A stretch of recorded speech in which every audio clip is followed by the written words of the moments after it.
As luzes do iate fingiam estrelas sobre a água, pontos amarelos que tremiam e se estendiam como fios de ouro partido. O anjo usava branco, o tecido parecia absorver a luz e devolver algo mais delicado, uma promessa de começo.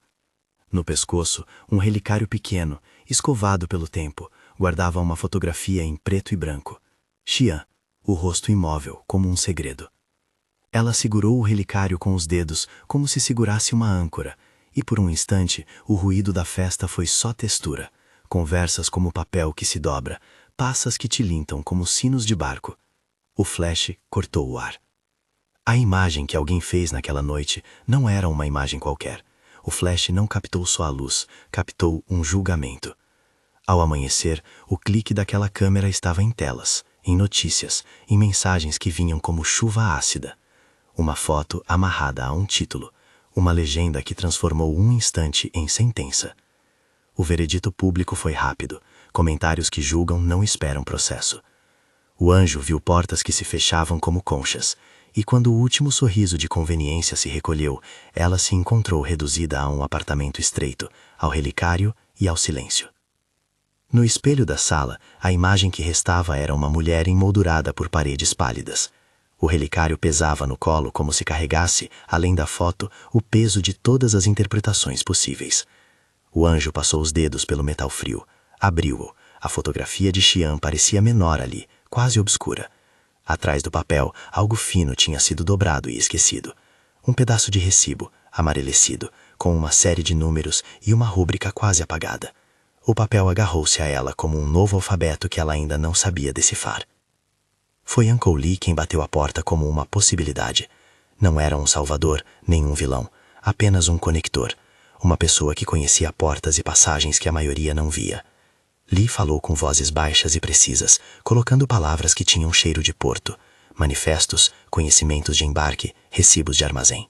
Disse que imagens condenam porque são superficiais, documentos em compensação falam em camadas, registram, descrevem, têm datas que enredam culpados e inocentes. Propôs um mapa diferente, não mais a ótica que a tinha exilado, mas a língua dos papéis. O anjo olhou o recibo entre os dedos. Não era um crime em si, apenas uma série de números e um carimbo. Ainda assim, aquele pedaço de papel prometia uma tradução possível para a injustiça que a havia lançado fora. Havia uma escolha, resignar-se e deixar a vida amassar-se no molde daquilo que haviam decidido por ela, ou aceitar aprender um novo idioma, o das folhas frias que registram cargas, datas, rotas. Escolheu aprender. O primeiro encontro com Fu aconteceu numa sala que cheirava a café e couro, um espaço sem janelas, onde as paredes guardavam mapas e listas emolduradas. Fu não era alto, era firme. Quando falou, sua voz tinha uma qualidade estabilizadora, como se fosse uma âncora que não afunda, mas que segura. Ele olhou a fotografia no relicário sem necessidade de comentários, e em seguida explicou o método como quem ensina uma técnica de marinharia. Achar a rota dos documentos, verificar o manifesto que acompanha cada embarque, entender o conhecimento de embarque, o Bill of Lading, que é ao mesmo tempo recibo e contrato. Traduzia termos com metáforas, o manifesto como a letra de uma canção que descreve o que foi embarcado, o conhecimento de embarque como uma promessa escrita que diz quem é dono do que viaja, a cadeia de custódia como uma linha de mãos que passa o objeto e que, se tiver um nó fora do lugar, desmancha a história. Você não precisa de espetáculo, anjo, disse Fu. E havia um calor seco naquilo, uma oferta que parecia ao mesmo tempo mão tendida e armadilha. Precisa de precisão. Ela sentiu, pela primeira vez desde a foto, uma espécie de possibilidade que não vinha do brilho público, mas da ordem e do método. Não era uma promessa de inocência automática, era uma promessa de linguagem. Aprender aquilo poderia reescrever o que os outros haviam escrito sobre ela. O anjo aceitou ficar. Formaram-se então as linhas do que viria a ser o time. Xixi, arqueóloga de arquivos, pequena, com dedos que lembravam pinças de laboratórios, capaz de encontrar uma entrada perdida num volume de papel. Yang, o investigador de chão de porto, cujo silêncio era mais eficaz do que perguntas coerentes. Pierce Hargrave, uma figura que apareceu como uma nota de rodapé, ex-insider de uma casa que já seguiu fluxos maiores, agora disposto a falar por razões que misturavam arrependimento e pragmatismo. Xixi falava com uma delicadeza quase litúrgica sobre os documentos. Mostrou ao anjo, num primeiro encontro na sala envidraçada do arquivo, uma sala cujo ar tinha cheiro de pó e máquina, como reconhecer um manifesto suspeito. Pequenas incongruências, anotações que não batiam, marcas de carimbo que pareciam feitas fora de tempo. Abriu um envelope que continha um conhecimento de embarque e deixou o anjo ouvir o som do papel, áspero, seco, como se cada folha fosse uma página de um livro a ser folheado com cuidado. O manifesto diz o que sai do porto. O conhecimento de embarque diz quem recebe, explicou Xixi, sem pressa. E o recibo de armazém confirma que algo estacionou num depósito. Se as três coisas não se alinham, há um tremor na história. Yang, por sua vez, levou o anjo a um cais. Era um lugar de concreto e chuva salgada, com ganchos que rangiam e containers empilhados como palavras de um idioma desconhecido. Mostrou-lhe como a cadeia de custódia se parecia em gestos, uma caixa que trocava de mãos, um formulário que mudava de anexo, uma assinatura que às vezes sumia. Não foram lições técnicas com propósito de ensinar como violar regras, foram demonstrações de como pequenas falas e pequenas omissões deixam rastros, rastros que, quando reunidos, dão forma a uma narrativa que sustenta uma acusação. Pierce apareceu num café discreto, falando baixo sobre corredores onde decisões eram tomadas e sobre folhas que uma vez valiam mais que testemunhos. Era, nas palavras de Fu, um testemunho de familiaridade. Tinha sido cúmplice da arquitetura que hoje seria investigada. Pierce não acusava com fúria, oferecia píncaros de informações, mapas de comportamento interno. Sua presença trouxe para Wandil uma visão do sistema por dentro. Não era apenas maldade, havia rotinas humanamente computadas que permitiam desvios. Ele entregou nomes, horários, padrões. Tudo contava. Aprender foi para Wandil um movimento que misturava alívio e tensão. A cada termo novo, manifesto, conhecimento de embarque, cadeia de custódia, intimação, supina, como explicou Fu, traduzindo, uma ordem judicial para comparecimento, ela sentia seu mundo rearranjar-se. A linguagem dos papéis não prometia um retorno imediato ao que fora, prometia no máximo um embate diferente, transformar a óptica que a escorraçara em evidência que pudessem levar a uma comissão, a um inquérito, a um processo lento, metódico, cheio de fileiras e carimbos. Enquanto aprendia, Wandil começou a notar pequenas coisas nela mesma. Checava o telefone com um ritmo novo, não mais esperando só por mensagens que confirmassem sua inocência pública, mas por comunicações de Fu ou de Titi que traziam anotações de arquivos, cópias digitalizadas de manifestos, um carimbo que poderia virar peça de acusação. Havia um conforto mesquinho naquelas notificações, o mesmo conforto que se tem em ver a janela de um avião perder altitude e saber que em breve se tocará solo. A sensação de ser conduzida por uma mão firme entrou nela de forma quase científica, primeiro como um refrigério, depois como necessidade. Pequenas concessões se apresentaram como se fossem medidas pragmáticas. Um jantar adiado porque Fu pedira para que revisassem um documento, uma pergunta que ela deixou de fazer em público porque Pierce aconselhara silêncio, a escolha de não aceitar uma entrevista que poderia virar espetáculo. As concessões não pareciam à primeira vista traições de si, eram, por sua apresentação, instrumentos de estratégia. Mas aos poucos foram esculpindo limites novos na rotina de Wandil. Quem ela via, quando falava, o quanto deixava transparecer. A dependência se insinuou não como um ato dramático, mas como uma série de pequenas transferências, a tranquilidade que Fu oferecia em troca de disponibilidade. As primeiras vitórias foram modestas, quase domésticas, um manifesto com anotações erradas, uma data que não batia com a entrada no depósito, um conhecimento de embarque que citava um consignatário fictício, um recibo de armazém com carimbo duplicado. Titi encontrou pequenos farratos de coerência que, reunidos, começaram a apontar para uma rota que passava por empresas ligadas ao SUE. Yong confirmou com um fornecedor que certa remessa não fora entregue onde constava no papel e que há sinais de transbordo. Pierce reconheceu nomes, intermediários que, segundo ele, eram artifícios de um sistema que protege. Numa reunião latiana, a equipe montou um quadro feito de papéis, mapas e fotos. O anjo ficou em frente, segurando o relicário, enquanto pontos e linhas se conectavam em seu campo de visão. A imagem pública que a havia condenado era falha, porque era instantânea. A nova imagem que construíam era lenta, composta de folhas, assinaturas e carimbos. Era um trabalho de paciência, e paciência, na cidade da pressa, tinha valor de conflito. As reações vindas do lado oposto vieram como um eco incerto. Alguém começou a mandar mensagens anônimas para fornecedores. Cartas de ameaça circulavam num tom que não cheirava a improviso, mas a aviso calculado. Ila e Leila, duas fornecedoras que aparecem no rastro das entregas, sentiram um impacto direto. Seus nomes foram usados em contratos que as vinculavam a operações que não compreendiam. Perderam clientes, crédito, parte do sustento. O Anjo via a parte humana do processo, e isso a feriu. Em cada rosto que ela encontrava, uma mulher que chorava na frente de um pequeno depósito, um homem que dizia não ter entendido onde fora o pagamento, ela via o preço de bater contra um poder. Havia uma conta moral que não estava simples de pagar. E, no centro disso tudo, Fu era sempre uma presença que não se definia. Havia momentos de aparente pura utilidade. Ele trazia ao grupo contatos, pagava por cópias, orientava sobre a redação de uma intimação. Havia outros momentos em que seu gesto único de firmeza oferecia ao Anjo algo que a foto no iate jamais dera: estabilidade. Quando, depois de um dia que dissolvera em perplexidade, ela deixou o relicário no balcão e encontrou a mão de Fu sobre a sua por um segundo, sentiu que o gesto dizia mais do que qualquer palavra.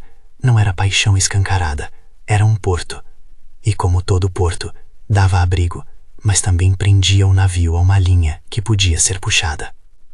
Enquanto se aprofundavam no rastro dos papéis, o Anjo desenvolveu uma nova relação com o tempo. Antes, o tempo público era um relógio que decidia por ela. Agora, o tempo processual exigia sua permanência. Enviar uma intimação não era como gritar numa rede social, era pedir que o mecanismo jurídico se movesse, e isso podia levar meses. As pequenas vitórias, um aviso de irregularidade emitido por uma comissão interna, a localização de um recibo de armazém, era um ruído de serra que desgasta uma estrutura. Cada progresso exigia outro ato de paciência. Era um jogo de desgaste. Na calada de uma noite, após discutirem um manifesto suspeito, o Anjo voltou para o apartamento com a sensação de ter trancado uma porta atrás de si que não poderia mais abrir do mesmo jeito. O relicário, quente pela pele, era agora guardião de dois papéis, a fotografia e o pequeno recibo. Dobrara o papel e o deixara ali, entre a foto e o metal, como se pudesse proteger ou esconder algo. Dormiu pouco, acordou com a memória de um comentário que fora dirigido a ela na festa. Um riso contido, uma certeza de culpa. A cidade a joldara em uma noite. Ela passaria o resto de seus dias reconstruindo as peças do quebra-cabeça. Os primeiros sinais da escalada chegaram sutilmente. Um fornecedor que antes colaborava começou a recuar depois de receber uma mensagem com um tom que não admitia recusa. Um arquivo digitalizado que Xixi mandara apareceu dias depois em um fórum anônimo, com comentários que tentavam desacreditar a equipe. A resposta foi medida: uma intimação bem redigida, um pedido de preservação de documentos, uma série de protocolos que Yang aplicava com calma. Essas medidas eram legais, técnicas, quase monásticas em sua burocracia, e ainda assim produziam um ruído público suficiente para que o nome de Anjo reaparecesse nas notícias, desta vez atrelado a processo, e como sempre, o espetáculo mordia por onde podiam. A cadeia de custódia tornou-se um refúgio e um desafio ao mesmo tempo. Cada documento que poderia desmentir a imagem precisava ser tratado com a reverência de um corpo numa autópsia. Quem tocou, quando, por onde passou, tudo precisava ser registrado, carimbado, selado. Era preciso provar que aquilo que traziam do arquivo até a comissão não fora adulterado, que cada página chegara intacta. A noção era simples, mas difícil de executar. O caminho entre o arquivo e a sala do inquérito é um corredor cheio de mãos, e cada mão que toca um documento acrescenta a possibilidade de dúvida. No meio dessas exigências, o Anjo sentiu que o desejo, que no início fora apenas refúgio, a busca por um interlocutor que lhe devolvesse alguma segurança, começou a pedir juros. Esperava por mensagens com mais ansiedade do que gostava de admitir. Ajustava decisões por conta do ritmo que Fu imprimia às operações. Em pequenas decisões, escolhia o caminho que mantinha a linha de ação que ele havia traçado. Houve uma reunião em que, diante de uma alternativa que poderia proteger duas fornecedoras vulneráveis, decidiu pelo caminho que aumentava as chances de um achado técnico e não pelo caminho mais humano. No silêncio depois, a dúvida veio mais pesada. Havia cedido parte de seu instinto por causa de uma confiança já íntima demais. O primeiro ataque direto de quem estava do outro lado não foi mão pesada, foi estratégia de desgaste. Vazamentos de fotos antigas, mensagens anônimas enviadas a testemunhas para desmoralizadas e um arquivo que se revelou incompleto por uma assinatura que sumira. O Anjo recebeu a notícia como se ganhasse uma facada lenta. Os efeitos das ações da equipe estavam sendo revertidos por táticas que não precisavam de força, apenas de paciência. Pessoas que dependiam de pequenos contratos perderam clientes. A comunidade começou a sussurrar sobre o custo de uma investigação. O espectro do dano coletivo passou a pairar sobre cada novo documento apresentado. Ainda assim, havia uma sensação de avanço tático. Um recibo de armazém encontrado em um canto de um arquivo municipal revelou um carimbo duplicado e uma anotação marginal que, quando comparada com o manifesto e o conhecimento de embarque, deixou claro que algo havia sido redirecionado. Tite fez um desenho, linhas que conectavam depósitos a empresas de fachada, carimbos datados em sequência irregular. Pierce confirmou que alguns desses nomes haviam sido utilizados para lavar transbordos. O que antes fora uma fotografia que a empurrara para fora, agora virava uma sequência de provas que, reunidas, podiam desmontar parte do sistema de proteção de poderosos. Numa tarde cinzenta, enquanto o Anjo revisava cópias digitalizadas, o telefone vibrou. Era uma mensagem de Fu. Precisamos de você esta noite. Uma reunião. Não falte. Havia na frase uma ordem suave e um apelo. O Anjo sentiu o peito apertar. Checara o relógio, pensou nas fornecedoras, nos riscos de um vazamento amplificado, mas atendeu ao chamado. Ao chegar, encontrou o grupo reunido em volta de uma mesa de reuniões com luz baixa, papéis, canetas, cafés esfriando. A reunião foi técnica, organizada, com um ritmo que lembrava uma orquestra disciplinada. Fu falou pouco. Quando falou, sua voz fez com que as decisões parecessem inevitáveis. No caminho de volta, o Anjo segurou o relicário com força. A cidade dormia, e as luzes do porto refletiam na água como se a superfície fosse uma pele lembrando. O desejo de voltar ao abrigo que Fu representava começou a ganhar forma como hábito. Ela sonhava em consultar seu olhar antes de tomar decisões importantes, em sentir a sua aprovação como medida de segurança. Em casa, ao abrir o relicário, o recibo parecia menor, como se já tivesse cumprido parte do destino que lhe fora destinado, abrir portas para um tipo de verdade que não se mostra em manchetes. Ainda assim, o preço começava a aparecer nas dobras da rotina. Quando suspirou, não sabia mais dizer se suspirava por alívio ou por medo. A investigação prosseguia em passos pequenos, porém determinados. Cheque após cheque, carimbo após carimbo, a equipe encontrou mais irregularidades que ligavam empresas de fachada às remessas que passavam pelo nome do Sue. Não havia ainda número de condenação, nem manchete definitiva.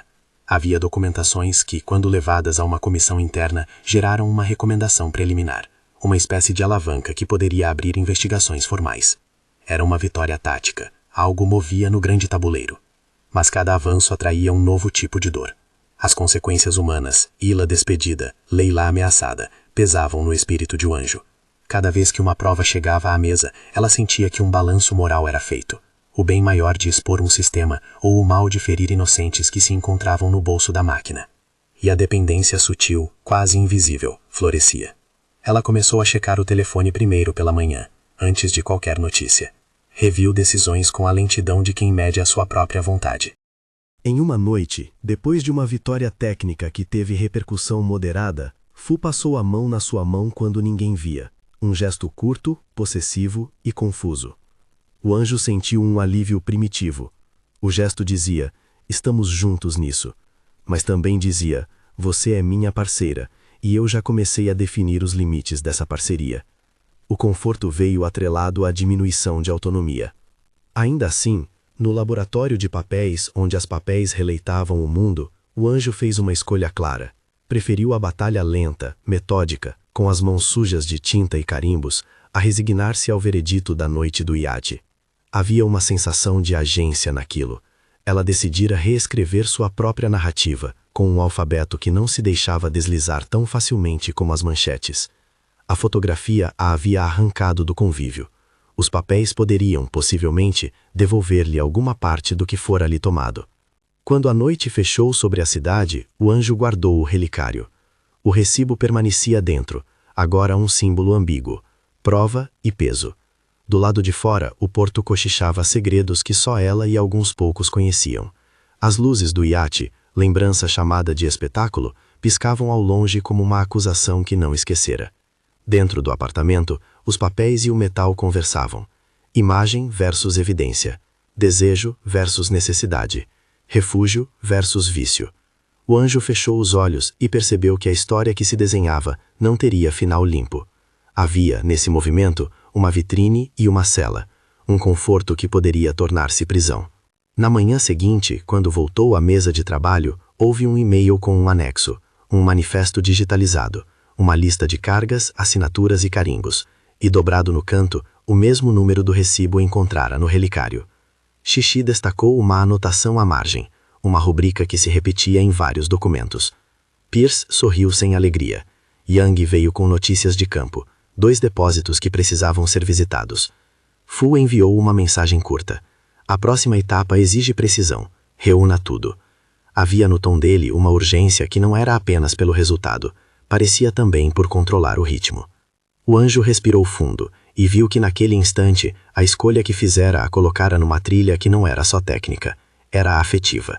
O desejo de segurança que Fu oferecia estava se transformando em dependência, não apenas de suas decisões, mas da presença que traduziu silêncio em direção. Ainda havia raiva, ainda havia justiça por ser buscada, mas havia também o risco de que a precisa linguagem dos papéis se tornasse uma moldura que a aprisionasse de uma nova maneira. Lá fora, o mar continuava a mover-se, indiferente e incansável. Dentro, sobre a mesa, um conjunto de papéis lançava sombras finas como lâminas.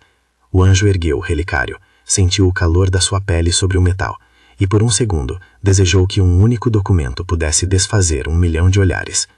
Não podia, mas podia tentar, e tentar era, naquele momento, o que definia quem ela era.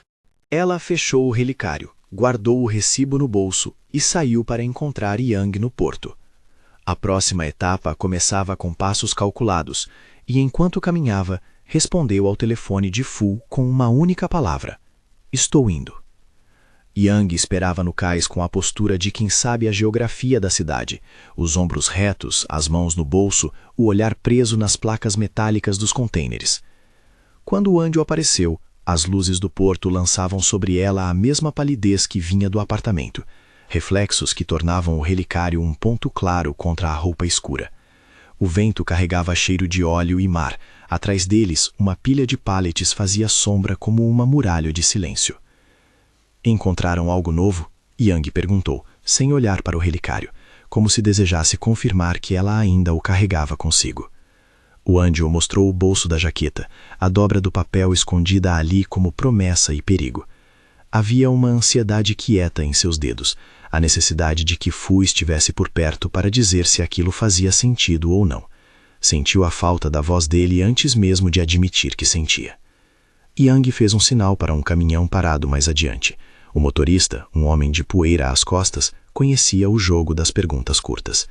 Levaram até um depósito menor do lado de fora dos grandes terminais, um entreposto onde mercadorias às vezes dormiam antes de seguir viagem.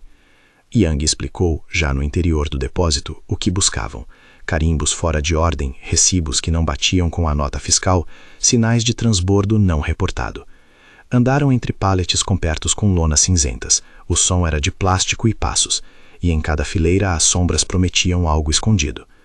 Num canto, atrás de caixas que cheiravam a tinta fresca, encontraram um envelope com um carimbo que repetia uma rubrica que Xixi já havia apontado, a mesma rubrica do recibo do relicário. O coração de Wandio acelerou, não por surpresa técnica, mas por reconhecimento. Aquele número que voltava era um fio que conectava sua noite no iate a uma rota de papel. Yang fez fotos discretas, anotou o local e imediatamente preencheu um formulário de cadeia de custódia. Quem encontrou, quem embalou, a hora exata. Tudo se fazia num ritmo que lembrava uma liturgia burocrática. Cada assinatura era uma oração para que mais tarde alguém não pudesse negar que aquilo existira. Quando voltaram ao escritório improvisado na casa de Xixi, a sala cheirava a papel e café frio. Xixi já aguardava, suas mãos pequenas cobertas de pó de impressão como se tivessem estado em contato direto com as coisas. Estendeu o envelope sobre a mesa. A luz do abajur recortou as marcas dos carimbos em relevo. Este carimbo aparece em 5 arquivos, disse Xixi, os olhos atentos. Em 2 deles, a sequência de datas está invertida. Em outro, a tinta não penetrou o papel da mesma forma. Alguém tentou uniformizar. É uma assinatura usada como máscara.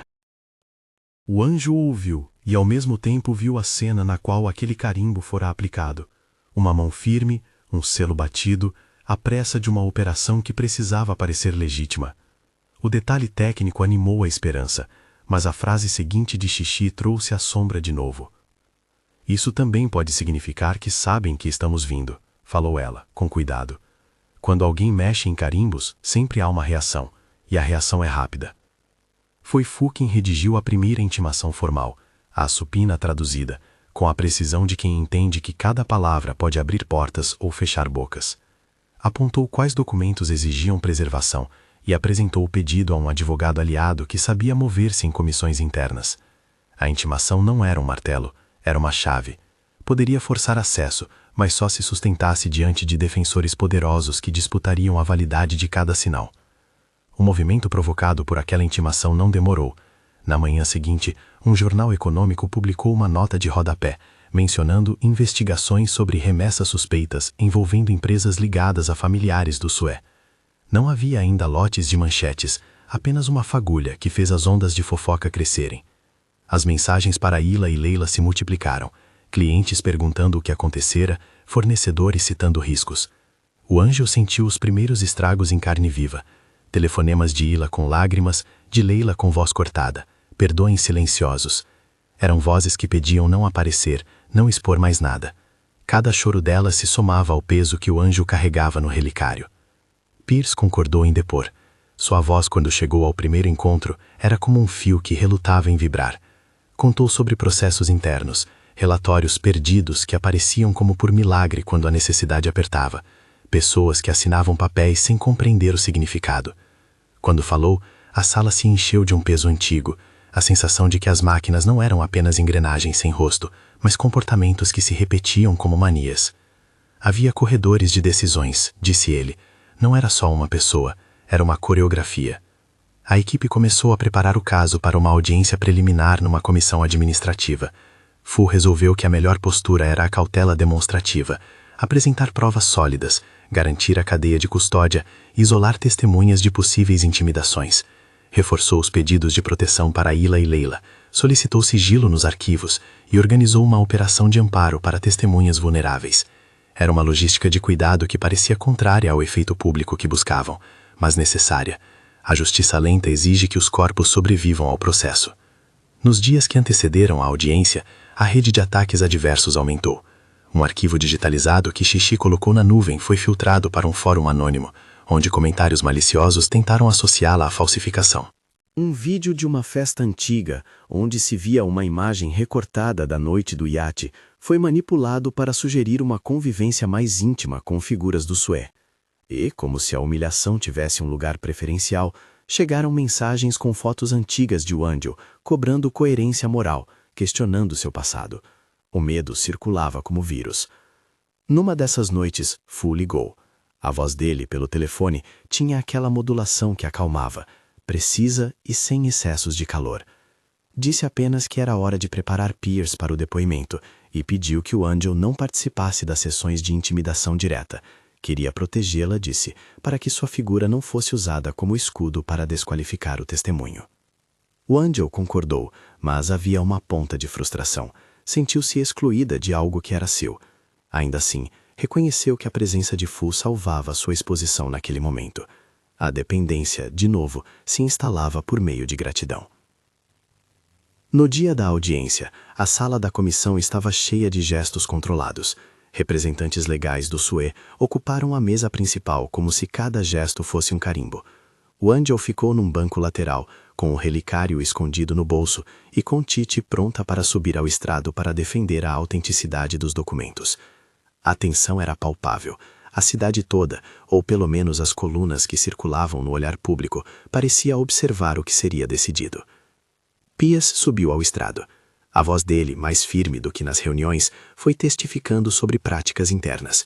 remessas que desapareciam das listagens, notas fiscais que surgiam sem correspondente físico, endereços que levavam a boxes vazios. A defesa questionou a credibilidade de Pierce com a mesma precisão que eles atacavam documentos. Como saber que isso não é retaliação? Como provar que estes papéis não foram plantados? O procedimento médico da acusação, perguntas curtas, incisivas, tentava dissipar a narrativa. Era o jogo antigo, desacreditar a testemunha para que os papéis perdessem seu peso. Titi teve sua vez e apresentou uma demonstração técnica. Linhas de data que não se alinhavam, padrões de carimbos que coincidiam com operações de terceiros, um papel cuja fibra não correspondia àquela lida naquela impressora na data indicada. A apresentação foi precisa, sem cair em jargão estéril. Traduziu termos como manifesto e bill of lading, conhecimento de embarque, com imagens. O manifesto como uma bilha que lista o que viajou, o conhecimento de embarque como o recibo que diz quem deveria receber. A defesa tentou minar o valor dos testes. Apontou que, em teoria, alguém poderia ter alterado os papéis antes da chegada ao arquivo. Titi, com calma de quem já entrou em 100 gavetas, explicou a cadeia de custódia que Young preservara. Quem tocou, quando, como foi embalado, um fio escrito que podia ser seguido. No banco dos advogados adversários havia silêncios e sorrisos medidos. De repente, uma das testemunhas agregadas à defesa entrou em crise. Seu telefone começou a tocar insistentemente. Ela saiu por alguns minutos e, ao voltar, parecia abatida. O caso revelou uma estratégia mais sutil do outro lado: o desgaste. O show de força era menos sobre provas e mais sobre desgaste de pessoas que precisavam manter sua subsistência. Isso apareceu na audiência como protocolo: depoimentos interrompidos por ligações, advogados pedindo pausas, indicações de que certas testemunhas eram pressionadas. A plateia notou. O juiz da comissão, respeitador, fez anotações. Ao final do dia, a comissão decidiu emitir uma recomendação preliminar de investigação, a tradução política de probable cause. Não era uma condenação, era uma abertura que permitia que o caso fosse enviado para apurações formais. Foi uma vitória mitigada. Os aplausos foram contidos. As notas dos jornais falaram de sinais preocupantes e necessidade de apuração. Para a equipe, significava que o tabuleiro havia se movido. Para o anjo, significava que havia mais dias de espera pesada. Logo após a sessão, entretanto, as represálias mudaram de tom. Um conjunto de fotografias antigas, de outra festa, foi entregues anonimamente a um blogueiro sensacionalista. Foram cortadas, encaixadas, associadas a mensagens maliciosas. Uma narrativa que queria transformar o anjo de vítima em manipuladora voltou a circular. Havia por trás disso um cálculo claro. Cada vez que se conseguia manchar o personagem público de o anjo, diminuía a simpatia que sua história poderia gerar. Era um ataque à ótica. A equipe reagiu como sabia. Pediu que a mídia preservasse os nomes das testemunhas. Protocolou pedidos de retirada de conteúdo e reforçou pedidos de proteção às pessoas mais vulneráveis. Mas essas medidas eram lentas diante do calor das redes. As consequências colaterais aumentaram. Ila perdeu contratos. Um pequeno depósito que empregava alguns moradores da vizinhança fechou por medo de se envolver. Leila foi chamada para reuniões com bancos que questionaram suas garantias. Cada vez que o anjo via essas notícias, a culpa se abatia como chuva fria. Passou noites em claro, calculando se as cartas que enviavam ao público e as intimações revelariam mais do que poderiam suportar. A dependência de Fu crescia. Quando ele aparecia, o mundo parecia reorganizar-se. Quando faltava, o pânico vinha. Começou a checar o telefone compulsivamente. Um hábito que se tornara quase fisiológico. Olhar pela manhã, às 3 da madrugada, na hora do almoço. Quando Fu demorava a responder, uma sensação de abandono se instalava, uma ansiedade que fazia o estômago doer. Houve um momento decisório que pesou como chumbo. Em frente à equipe, surgiram duas opções táticas para proteger uma linha de prova que poderia desestabilizar grande parte da arquitetura que protegia o Isue. A primeira envolvia forçar uma intimação que tocaria diretamente empresas satélites. Poderia resultar em bloqueio de bens e mais visibilidade pública, com o risco de expor Ila e Leila de maneira direta. A segunda era uma estratégia mais lenta, seguir acumulando documentos que esperassem por uma ordem judicial robusta. Fu, com sua voz curta e orientadora, sugeriu a primeira. Ele argumentou que um movimento rápido poderia impedir que provas fossem destruídas antes que mais vazamentos ocorressem. Pierce hesitou. Sabia que a velocidade poderia quebrar cadeias humanas. Yang apontou riscos práticos. Titi, sem alardes, desenhou um caminho que protegesse assinaturas e preservasse dados. O anjo sentiu a pressão como cruz. Olhou para as fotografias das mulheres afetadas, para os rostos de Ila e Leila que vinham às entrevistas em suas lembranças. Sabia que obedecendo àquele plano de Fu poderia causar dano direto e imediato a pessoas que não tinham nada a ver com o poder que pretendiam enfrentar. Sabia também que recuar poderia significar perder a chance de um golpe que poderia remover mecânicas de proteção.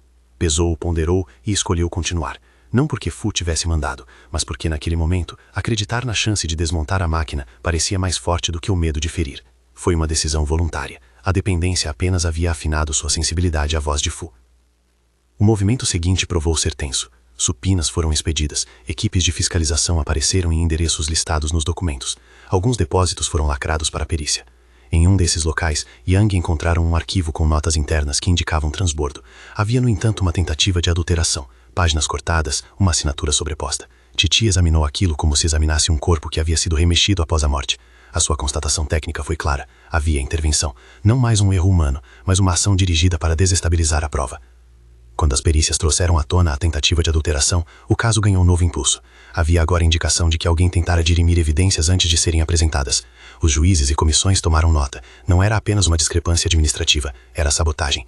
Esse tipo de constatação, feita por uma especialista reconhecida, abriu caminho para medidas mais severas. Era a fração de triunfo pela qual a equipe lutava. Mas o preço veio de novo. As medidas de força trouxeram retaliações mais agressivas, ameaças dirigidas, um vazamento que mencionava nomes de pessoas que haviam sido listadas apenas como contatos, e uma carta anônima entregue a Titi com fotografias velhas de sua família, num tom que insinuava consequências. Leila perdeu um contrato por medo de associação. Ila, que já sobrevivera a dias de fragilidade, teve de mudar de endereço quando as ameaças chegaram à sua porta. Cada concessão tática abria feridas. O Angel, que havia escolhido o passo, sentiu a responsabilidade como uma marca na pele. Aqueles rostos não eram números de um processo. Eram pessoas que ela, por sua escolha, havia colocado diante do vento. A dependência afetiva entre o Angel e Fu tornou-se mais visível aos olhos de quem trabalhava com eles. Não por gestos explícitos, mas por pequenas mudanças. O Angel passava instruções que originalmente partiam de Fu. Consultava o homem antes de tomar decisões.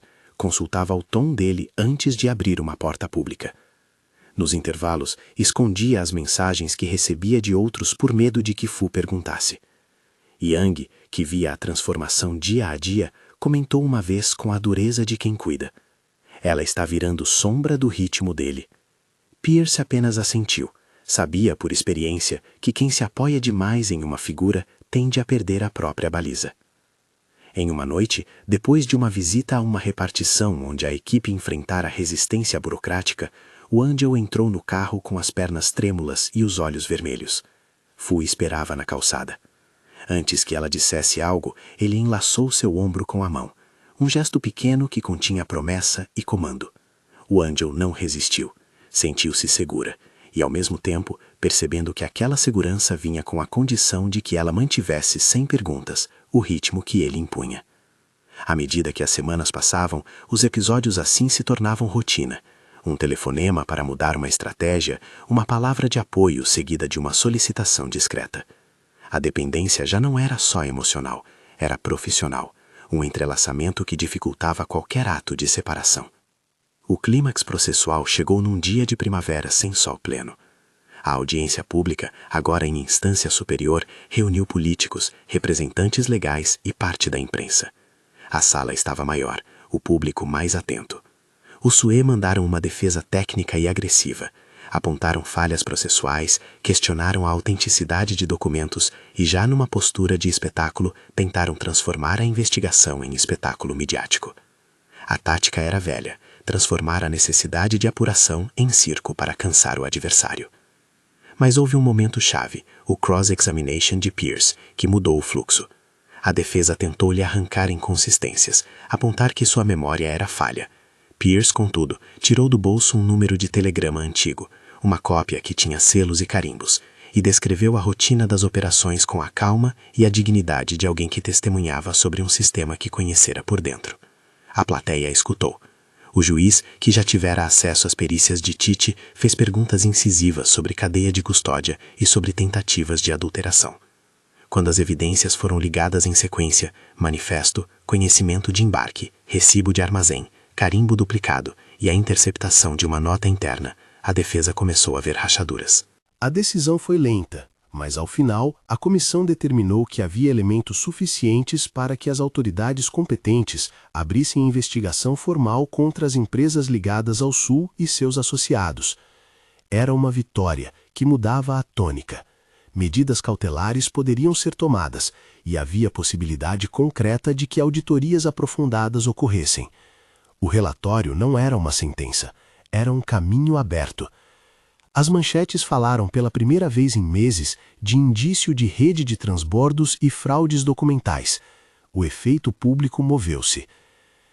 Mas a vitória trouxe consigo uma colheita amarga. A repercussão pública aumentou a pressão sobre Ila e Leila a níveis insustentáveis. Bancos e clientes cortaram relações, e uma loja próxima que alugava espaço para um depósito do qual dependiam pequenos trabalhadores encerrou as atividades. O Anjo recebeu telefonemas de moradores que choravam, de crianças perguntando onde ficaria o dinheiro do lanche. Eram rostos de consequência que pesavam sobre ela. Foi então que percebeu, com clareza cortante, que sua luta pela verdade estava enredada com o destino de dezenas de outras vidas. Havia ali uma responsabilidade moral que não desapareceria apenas porque a comissão tivera decidido avançar. A justiça lenta tem cunho técnico, mas as vidas reais são rápidas e frágeis. Numa madrugada, enquanto revisava as cópias digitalizadas na presença de Titi, o Anjo sentiu a mão tremer ao segurar uma folha. Pensou nas escolhas que fizera, em particular na decisão de forçar intimações que colocaram Ila e Leila na trilha imediata de riscos. Sentiu a culpa como um som constante.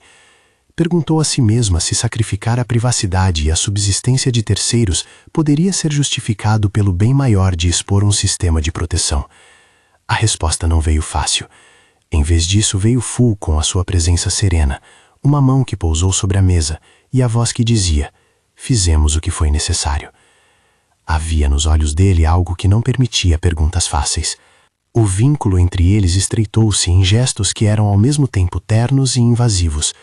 O Anjo se pegou muitas vezes a evitar a companhia de amigos antigos, a recusar almoços, a priorizar o trabalho. Quando um pedido de entrevista surgiu, recusou, porque Fu assim recomendara, e depois sentiu-se aliviada por não ter sido arrastada para um espetáculo. A dinâmica deles era uma dança lenta.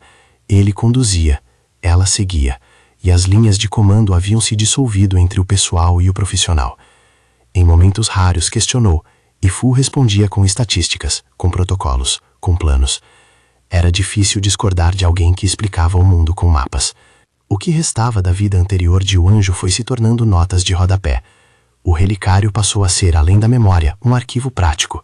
Continha papéis, notas, etiquetas de remessa. Em dias de ansiedade, ela abria o pequeno metal e tocava o papel velho, como quem toca uma ferida. Às vezes, quando Fu não estava por perto, criava cenários em que se separaria dele. Imaginava renunciar à liderança do caso para proteger as pessoas. Mas a certeza de que seu gesto poderia permitir que o sistema se reestruturasse e voltasse a proteger os mesmos que a expulsaram da vida pública fazia com que desistisse desses pensamentos. A autonomia, então, parecia um luxo que ela não podia pagar, ou talvez um preço que não estava disposta a pagar. As balanças do poder começaram a se mover.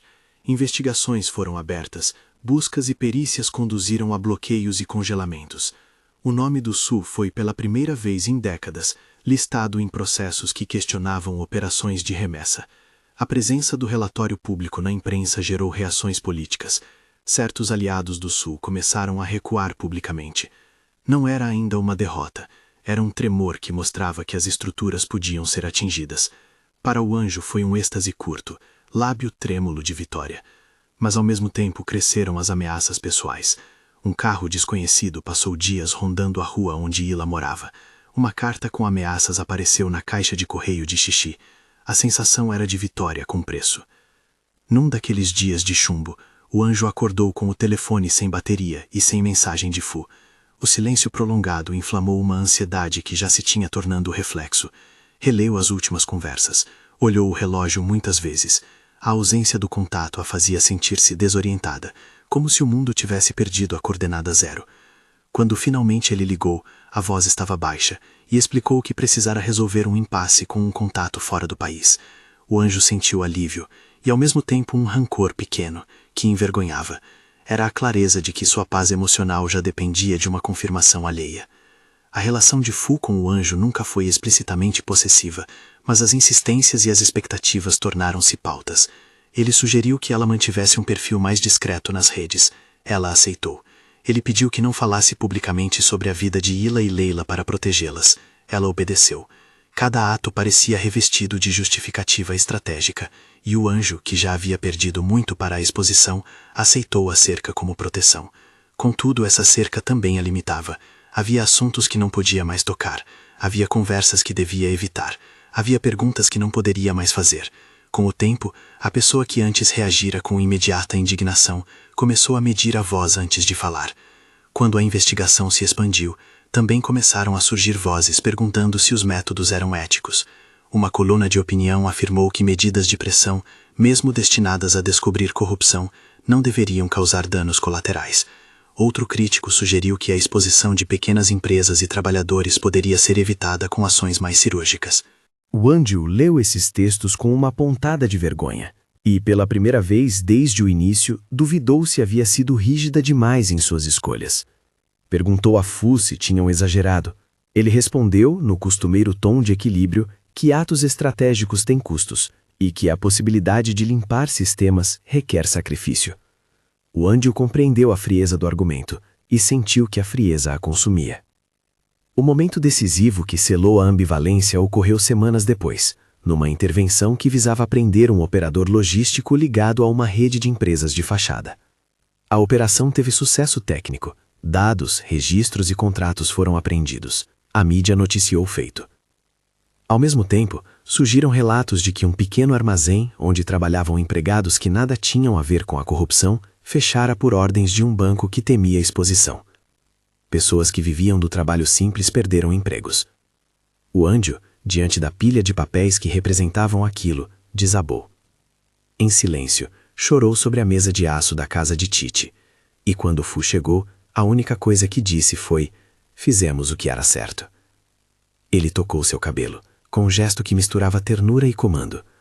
O anjo aceitou o toque, e sentiu que aceitava também a sentença que havia vindo com a vitória. Os meses que se seguiram foram de processos lentos. Havia intimações pendentes, recursos, perícias adicionais. A justiça caminhava num compasso que não respeitava a urgência do desejo. Para o anjo, a urgência era dupla: ver justiça acontecer e, ao mesmo tempo, sentir a presença de Fu como a medida de segurança emocional. O vício afetivo crescia em ritmo imperceptível. Ela checava mensagens cada vez mais, sentia falta de respostas imediatas, reagia a longos silêncios com desespero. Em noites de insônia, lembrava-se de como, no iate, a imagem fora instantânea e devastadora. Agora, o processo era lento e consumia o que restava de sua vida privada. Houve um incidente que abriu uma fresta dolorosa. Um depoente, um funcionário de meio escalão que inicialmente havia colaborado, foi encontrado mentindo sobre juramento, sob pressão de ameaças que pareciam trabalhar em camadas. O ocorrido debilitou parte da narrativa no tribunal e gerou uma onda de descrédito mediático. Para o público, a dúvida apareceu como sombra. E se tudo fosse um complô? A defesa do Sul, como sempre, capitalizou. O anjo sentiu a frustração física, a sensação de que, por mais que acumulassem papéis, a disputa final dependia de pessoas que poderiam cair diante da intimidação. Era a frustração de quem sabia que a verdade técnica pode ser destruída por chantagem moral. Foi nesse ponto que o anjo tomou uma atitude clara. Reuniu o time e, com voz firme, disse que não poderiam abandonar as pessoas que haviam sido atingidas.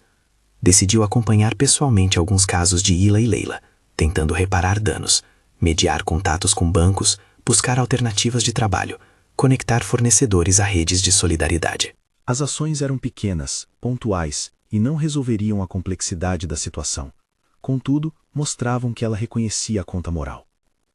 A atitude teve efeito duplo, devolveu algum sentido à sua agência e, em paralelo, aumentou a tensão com Fu. Ele, que via agilidade estratégica nas retiradas e no foco técnico, aferiu essa mudança com cautela. Havia nela uma autonomia que o desconfortava. No entanto, a dependência continuou. Em uma reunião em que o anjo decidiu ouvir uma proposta de um conselho consultivo que poderia trazer visibilidade social sem expor testemunhas, Fu reagiu com desaprovação velada. Mostrou que a medida poderia expor os vulneráveis a novas retaliações.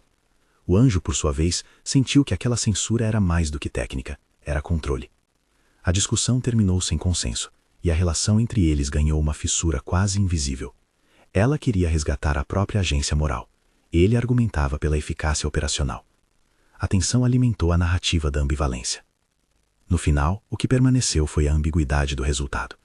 A investigação avançou o suficiente para desestabilizar uma parte da proteção do SUE. Algumas empresas foram reabertas para fiscalização, executivos tiveram suas declarações solicitadas, e pressões políticas forçaram afastamentos provisórios. Para o anjo, aquilo era vitória parcial e concreta. Havia um princípio de responsabilização. Para as pessoas afetadas, porém, os danos permaneceram. Muitos já tinham perdido contratos, outros, reputação. O anjo segurou os dados, e a cada nome listado em relatórios, lembrava-se dos rostos que encontrara. Ila, Leila, trabalhadores de depósitos. A vitória institucional não pagava o preço humano. A cena final aconteceu numa tarde morna. O anjo estava sozinha no apartamento, com caixas de documentos espalhadas como um mapa do que ficara para trás. O relicário estava no centro do que restava do que chamava de vida íntima. O recibo, agora limpo, com rasgos reparados por fitas protetoras, estava dobrado dentro dele como se o metal pudesse proteger a folha do tempo. Fu entrou sem cerimônia, com uma calma que ainda fazia o anjo oscilar entre ternura e ressentimento. Ele caminhou até a mesa, pegou uma das fotos que mostravam linhas de carimbos e voltou-se para ela. "Conseguimos algo", disse, em voz baixa. Ela olhou para as pilhas de papéis e respondeu, "Conseguimos." Houve um instante em que nenhum dos dois disse mais nada. A luz que vinha da janela fazia reflexos como manchas de mar sobre as caixas. Fu aproximou-se, segurou a mão dela sem dramaticidade e disse, "Você fez certo." Aquelas palavras eram reconhecimento. Eram também uma amarra. O anjo sentiu simultaneamente alívio e aperto. Quando Fu deixou a sua mão sobre a dela, havia um gesto que podia ser carinho e possivelmente prisão. Ela sabia que a escolha de continuar, de preferir a luta lenta e metódica, a havia levado a uma forma de escravidão emocional. Dependia de Fu para a direção, para o acalento, para a justificativa das noites sem dormir. Não era um arrependimento simplório, era a constatação de que cada escolha humana tem custos. A cena final encerrou com o anjo abrindo o relicário. A fotografia de Xian ainda estava ali, pequena, com o rosto imóvel como um segredo. O papel do recibo também estava dentro, mais nítido agora do que antes. O anjo segurou ambos. Olhou o metal e sentiu que havia vencido a etapa técnica. Empurrou a ótica para a investigação. Transformaram o veredito público em documentos que forçavam a máquina a abrir. Havia feito justiça técnica, talvez, mas sentiu com clareza que a dívida emocional não fora quitada. A dependência que crescera de Fu continuava, um vício quieto que roubara parte de sua autonomia. Ao fechar o relicário, o anjo deixou o braço na mesa e encarou Fu. Ele segurou a mão dela, num gesto que podia ser de carinho ou de domínio. Não havia palavra final que definisse o que aquilo significava. A vida, real e não espetacular, continuaria. A comissão faria seu trabalho, a justiça andaria a seu compasso, e os danos humanos requereriam reparos que talvez nunca fossem completos. O anjo sorriu, mas era um sorriso de concessão e de reconhecimento. A cidade lá fora respirava como sempre. O mar continuava a lavar as docas. Ela pensou na fotografia que mudara tudo, uma noite no iate que transformara sua vida num veredito, e olhando para o relicário, sentiu que o desejo que encontrara no caminho para Fu tivera duas faces, porto e prisão. Havia conseguido transformar a ótica em evidência. Também havia cedido partes de si. A vitória, afinal, era parcial, e o seu preço, íntimo. Ela deixou o relicário sobre a mesa, o recibo ainda dobrado dentro. Levantou a mão e, por um segundo sem definir, deixou que Fu entrelaçasse os dedos nos seus. O gesto não esclareceu quem segurava a quem. A cidade continuaria a julgar. A justiça seguiria seu curso, lento e meticuloso. O anjo sabia que naquele balanço, cumplicidade e perda andavam juntas. E na última imagem, antes que a cena escurecesse, ela repetiu uma verdade que aprendera. Uma noite no iate foi o gatilho, um instante ótico que nudou tudo. Mas o que veio depois foi mais complexo. O desejo por segurança transformou-se em hábito, e o hábito em vício. Ela havia encontrado um porto que a acolhia, e também uma corda que puxava. A vitória era técnica, a conta humana. Segurou o relicário, sentiu o frio do metal, o calor do papel, e soube que a pergunta permaneceria. Vale a pena sacrificar liberdade íntima por uma justiça que se constrói em papéis e perdas? Se esta história te tocou, deixe nos comentários. Você sacrificaria a privacidade de poucos para expor a injustiça de muitos? Compartilhe sua opinião.